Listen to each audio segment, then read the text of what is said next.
गांव के एक मकान में पार्टी चल रही होती है। सब लोग डीजे पर डांस कर रहे होते हैं, खाना पीना चल रहा होता है। तभी क्या होता है दोस्तों, जो घर का मुखिया होता है वो डीजे वाले के पास आता है और उससे कहता है कि भैया गाने की आवाज़ थोड़ी तेज कर दो, मज़ा थोड़ा कम आ रहा है। तो डीजे वाला गाने की आवाज़ थोड़ी तेज कर देता है। इसके बाद वो मुखिया वहाँ से चला जाता है। दरअसल दोस्तों, ये जो मुखिया है घर का, वो क्यों डीजे की आवाज़ तेज करवाता है? दरअसल इसने एक प्लानिंग की हुई है। वो घर के अंदर जाता है जहाँ पे कि उसकी बेटी कमरे के अंदर बंद थी। वो अपनी बेटी को पकड़ के वहाँ पे बुरी बुरी तरह से मारता है। उसके बाद उसका गला घोंटता है। उसके बाद उसके शरीर के छोटे छोटे टुकड़े करता है और फिर उन टुकड़ों को भट्टी में ले जाकर डाल देता है। उनको पका देता है, पूरी तरह से राख कर देता है। और उसके बाद जो उसके टुकड़ों की राख होती है उसे ले जाकर नदी में डाल देता है, बहा देता है।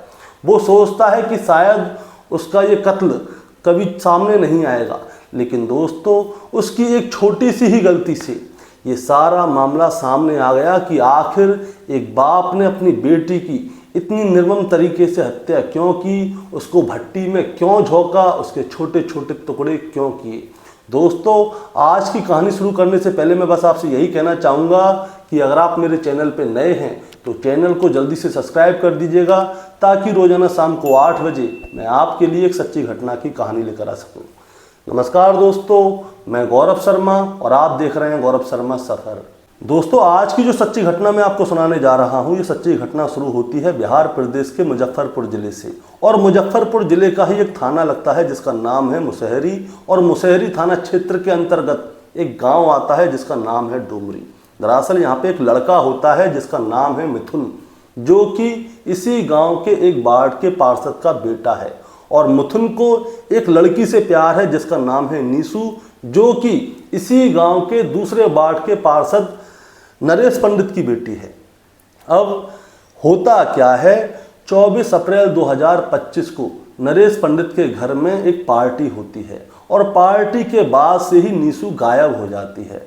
अब जब नीसू गायब हो जाती है तो मिथुन को बड़ा अजीब अजीब सा लगता है, क्योंकि मिथुन और नीसू जो है रोजाना कैसे ना कैसे बात किया करते थे। वो रोजाना फ़ोन पे बात करते थे और कोई ना कोई बहाना करके वो एक दूसरे के सामने आ जाया करते थे। वो एक दूसरे को देखकर खुश हुआ करते थे। लेकिन अब नीसू जो है अचानक से गायब हो गई है। मिथुन नीसू से बात नहीं कर पा रहा है, इसीलिए वो परेशान डोल रहा है। वो पूरे गाँव में नीसू के बारे में जानकारी लेता घूमता है, लेकिन उसको नीसू के बारे में कोई भी जानकारी नहीं मिलती। इसी तरह से घूमता हुआ वो एक दिन गांव के ही चौकीदार अनिल कुमार के पास पहुंच जाता है और अनिल कुमार से कहता है कि नरेश पंडित की जो बेटी है नीसू, वो उस दिन उसके घर पे पार्टी हुई थी, पार्टी के बाद से आज तक दिखाई ही नहीं दे रही और मैं उसको फ़ोन लगा रहा हूं तो फ़ोन भी स्विच ऑफ जा रहा है, पता नहीं क्या चक्कर है।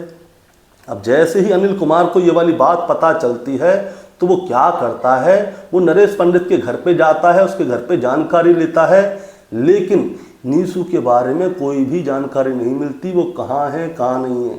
इसीलिए ये अनिल कुमार क्या करता है, चौकीदार, वो सीधे जाता है मुसहरी थाने और मुसहरी थाने में जाकर वो नरेश पंडित के खिलाफ FIR दर्ज करा देता है। वो कहता है कि नरेश पंडित ने जो है अपनी बेटी गायब कर दी है, आप जाइए उसके घर पे और पूछ के आइए कि आखिर उसकी बेटी नीसू गई तो गई कहाँ।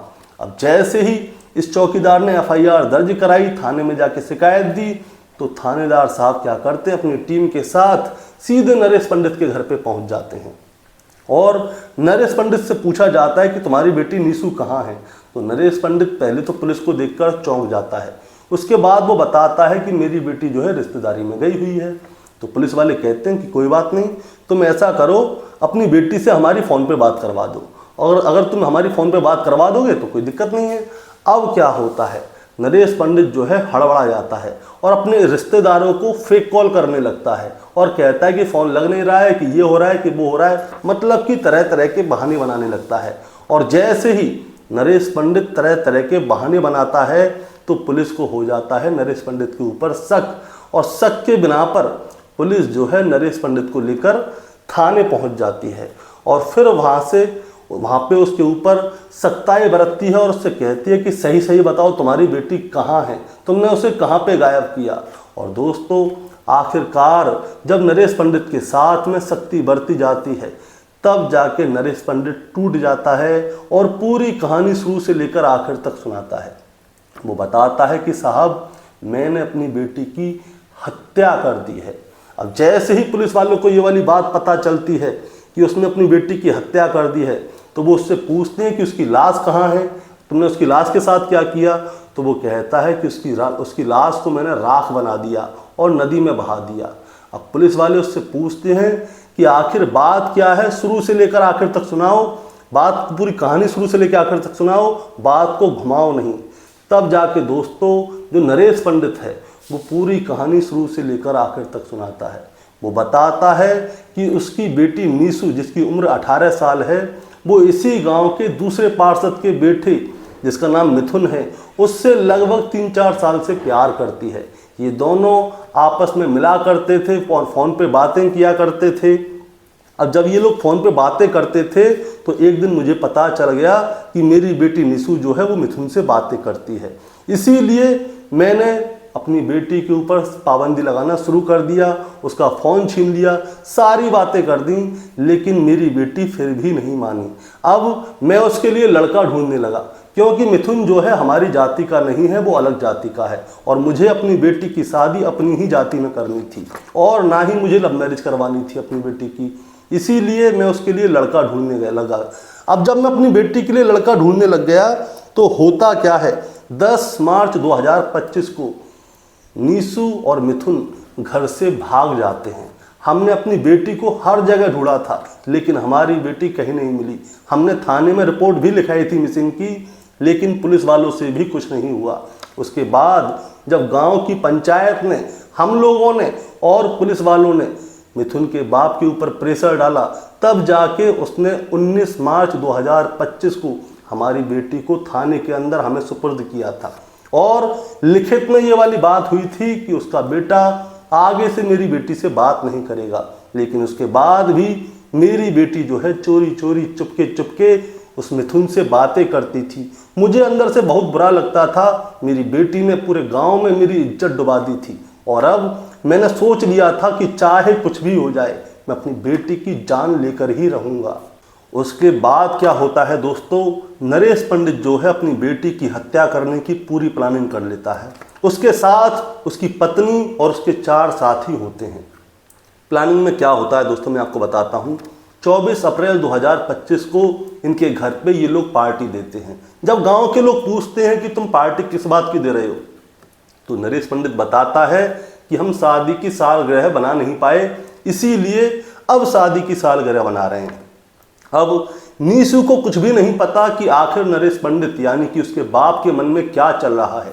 वो क्या करता है, पूरे गांव को न्योता देता है, डीजे लगाता है, खाना बनवाता है तरह तरह का, पूरे गांव के सभी लोग उसके घर में होते हैं।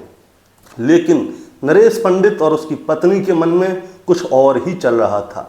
अब होता क्या है, नरेश पंडित जो है अपनी बेटी को बुलाने के लिए जैसे ही जाता है तो वो देखता है कि उसकी बेटी घर में छुप के फ़ोन पे अपने प्रेमी मिथुन से फ़ोन पे बातें कर रही है। अब जैसे ही नरेश पंडित ये वाली बात देखता है तो उसके खून उबलने लगता है। तो वो क्या करता है, अपनी बेटी से फ़ोन को छीनता है और उससे कहता है कि चल ऊपर चल, तेरे को अभी बताता हूँ।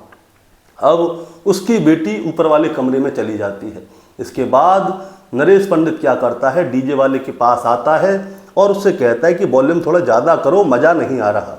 अब डीजे वाला वॉल्यूम तेज कर देता है। इसके बाद नरेश पंडित ऊपर जाता है कमरे में अपनी बेटी के पास और वहाँ जाके उसे बुरी तरह से पीटता है। अब डीजे की आवाज़ बहुत तेज़ थी, इसीलिए उसकी बेटी की चीखों की आवाज़ लोगों के कान में नहीं जा पा रही थी। उसके बाद जब उसे पीट पीट के ये थक जाता है तो ये क्या करता है, उसका गला घोंटकर उसकी जान ले लेता है। और जब ये उसकी जान ले लेता है तो दोस्तों अब उसकी बॉडी को ठिकाने भी लगाना है।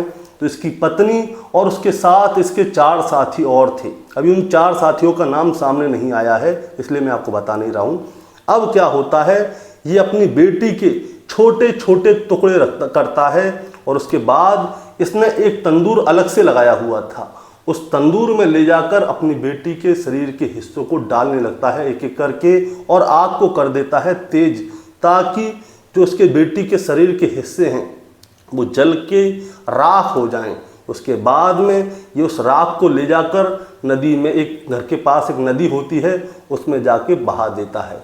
ये सोचता है कि इसने जो हत्या कर दी है ये कभी पकड़ा नहीं जाएगा, क्योंकि इसकी बेटी गायब हुई है, मिसिंग की रिपोर्ट यही लिखाएगा। लेकिन ऐसा नहीं हुआ। इसकी बेटी गायब तो हुई, इसने छुपाने की कोशिश तो की, लेकिन जो गांव का चौकीदार है और जो लड़का मिथुन है उसकी वजह से ये पूरा हत्याकांड जो है खुल के सामने आ जाता है। और जैसे ही ये वाली बात गांव के लोगों को पता चली तो गांव के लोग भी ये बात सुनकर सहम गए कि एक बाप ने प्यार करने की इतनी बुरी सजा अपनी बेटी को दी है। दोस्तों, जो नरेश पंडित है और उसकी पत्नी है उसको गिरफ्तार करके जेल भेज दिया गया है।